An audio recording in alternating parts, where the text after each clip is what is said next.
Hi friends, అందరికీ నమస్కారం. సింహ రాశి వారి గురించి ఇప్పుడు తెలుసుకుందాం. మే 4, 5వ తేదీల్లో అయితే ఈ సింహరాశి వారికి ఒక స్త్రీ వల్ల జరగబోయేది ఇదే. కనుక వీరికి స్త్రీ వల్ల ఏం జరగబోతుందో పూర్తి అంశాలని మన ఛానల్లో స్పష్టంగా తెలుసుకుందాం. అంతకన్నా ముందు నా చిన్న రిక్వెస్ట్ అండి, వీడియో పూర్తిగా చూడండి, నచ్చితే లైక్ చేయండి. అలాగే మన ఛానల్ని కొత్తగా చూసినట్లయితే సబ్స్క్రైబ్ చేసుకోవడం మర్చిపోకండి. సింహరాశి అనేది రాశి చక్రంలో 5వ రాశి. మక 1, 2, 3, 4 పాదాలు, 1, 2, 3 పాదాలు, ఉత్తర 1వ పాదంలో జన్మించిన వారు సింహరాశి వారిగా పరిగణిస్తూ ఉంటారు.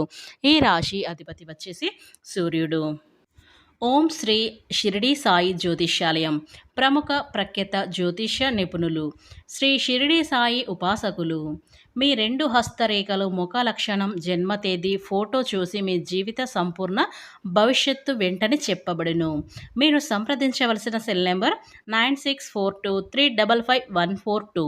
మీకు ఎలాంటి సమస్యలు ఉన్నా సరే ఒక్కసారి నమ్మకంతో గురువుగారిని సంప్రదించండి. మీ యొక్క సమస్యలని వెంటనే తొలగించుకోండి. ఇక సింహరాశి వారి వ్యక్తులు ఎవరైతే ఉన్నారో, మిమ్మల్ని ఒక స్త్రీ అనేవారు మిమ్మల్ని మీ యొక్క బాగోగులు, అలాగే మీరు ఒక గొప్ప స్థాయికి వెళ్ళడానికైతే వారు ఎంతగానో ప్రయత్నం అయితే చేస్తూ ఉన్నారు. అంటే వారు ఎవరు అని అంటే మీ స్నేహితులు కావచ్చు, మీ బంధువులు కావచ్చు, ఇలా ఎవరో మీ యొక్క మంచి కోరుకునే వ్యక్తులైతే మీ సింహరాశి వారికి అయితే ఈ రోజులో అయితే ఉన్నారు. కనుక వారి వల్ల మీరు ఎన్నో శుభ ఫలితాలు అయితే మీరు పొందుకుంటారని చెప్పుకోవచ్చు. కనుక ఈ సింహరాశి వారు ఉద్యోగపరంగా ఉన్న సమస్యలు త్వరగానే సానుకూల పరిష్కారం అయ్యే అవకాశాలు కూడా వారి వల్ల కనిపిస్తూ ఉన్నాయి. నిరుద్యోగ సమస్యలు వదిలిపోతాయి. ఉద్యోగంలో స్థిరత్వం లభిస్తుంది. వృత్తి వ్యాపారంలో కూడా చకచక అభివృద్ధి అయితే వారి వల్ల మీరు చెందడం ప్రారంభం అవుతుంది. కనుక వృత్తి నిపుణులు డిమాండ్ కూడా పెరుగుతుంది. ఇక మీ పేరెంట్స్ నుంచి ఆశించిన స్థాయిలో మీరు సహాయ సహకారాలు అయితే లభిస్తాయి. ఇక వారి వల్ల మంచి శుభవార్తలు అయితే వింటారు.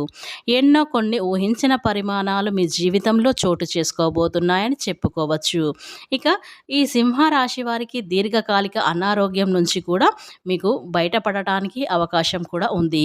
కొద్దిపాటి ప్రయత్నాలతో ఈ సింహరాశి వారికి పెళ్లి సంబంధాలు కూడా నిశ్చయమయ్యే అవకాశాలైతే ఉన్నాయి. కనుక ఈ సింహరాశి వారికి ఆ స్త్రీ వల్ల ఎన్నో ఉపయోగాలైతే వీరికైతే ఉన్నాయని చెప్పుకోవచ్చు. ఇక ఈ రాశి వారికి అనుకూలంగా ఉంటుంది. మీకు మంచి సమయం అని చెప్పుకోవచ్చు. ఇక ఈ రాశి వారికి వారి వ్యక్తుల వల్ల కానీ ఎంతో కాలంగా చేయాలనుకుంటున్న తీర్థయాత్రలు కూడా ప్రస్తుతం ఈ సమయంలో చేయడం అయితే జరుగుతుంది. ఇక ఈ సింహరాశి వారికి అయితే అన్ని అనుకూలమైన ఫలితాలు అయితే వీరు పొందుకుంటారు. ఎందుకంటే వీరికి గ్రహాలు అనుకూలంగా ఉన్నాయి. అలాగే ఆ స్త్రీ కారణంగా మీ జీవితం అనేది మలుపు తిరగబోతుంది. వారి వల్ల మీ కష్టాలు, నష్టాలు, సమస్యలు అన్నీ కూడా వారి వల్ల తీరిపోతాయి. ఇక ఆ స్త్రీ వల్ల మీకు అంత శుభయోగాలైతే కనిపిస్తున్నాయి. కనుక వారి వల్ల మీరు మంచి శుభవార్తలైతే వింటారు. ఇక ముక్కోటి దేవతల ఆశీర్వాదం మీపై కూడా ఉంటుంది. ఇక సకల దేవతల అనుగ్రహం మీకు కలుగుతుంది. దేవదేవతల అండదండలు మీకు బాగా కలిసి వస్తాయి. ఇక రాబోయే రోజుల్లో ఇకపోతే పుణ్యక్షేత్రాల్లో మీకు అనంతరం కూడా మీ జీవితంలో టోటల్గా చేంజ్ అనేది అవుతుంది. ఎందుకంటే మీరు కొత్త మార్పులు కూడా చూస్తారు. మీరు ఈ సమయంలో భూముల రేట్లు పెరగడం వల్ల ఈ రాశి వారి వ్యక్తులు కోటీశ్వర్లు అయ్యే అవకాశం అయితే ఎక్కువగా ఉన్నాయి.